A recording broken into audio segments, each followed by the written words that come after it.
గంతకు దగ్గ బొంత. మన సీఎం రేవంత్ అన్న జిరాక్స్ తీస్తే తిరుపతి అన్న.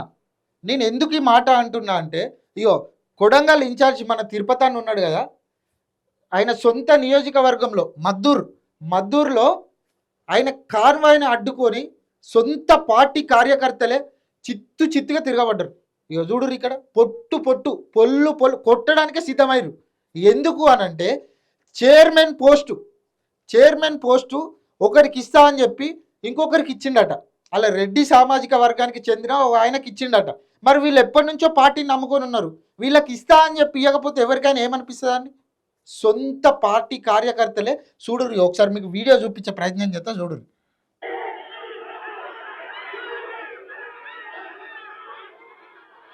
చూడరు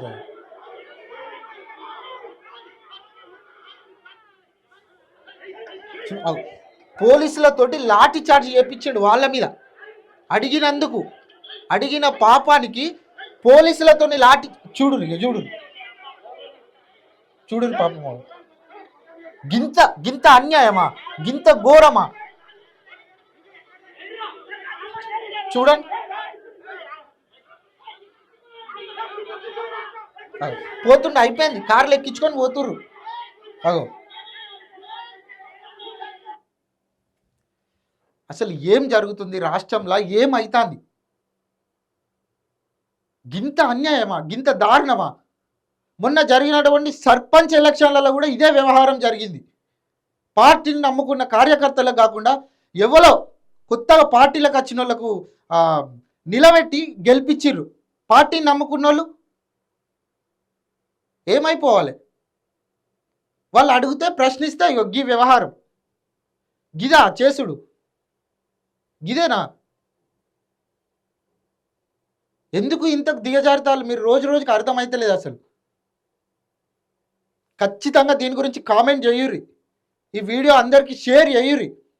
రేపు పొద్దున ఎంపీటీసీ జెడ్పీటీసీ ఎలక్షన్లకు మీరు ఊర్లలోకి వస్తే మీ మంత్రులను మీ కార్యకర్తలే పొట్టు ఉరికించుకుంటూ కొడతారు. అలాంటి పరిస్థితి తీసుకొస్తారు. మీరు ఎంతగానో ఓపిక పడతారు? ఎన్ని జరుగుతున్నాయి. మీ సొంత పార్టీ కార్యకర్తలే ఎంపీటీసీ జెడ్పీటీసీ ఎలక్షన్లలో మిమ్మల్ని చిత్తు ఓడిస్తారు. ఇది రాసి పెట్టుకోరు. 100% చిత్తు ఓడిస్తారు. ఖచ్చితంగా కామెంట్ చేయరు దీని మీద మీరు.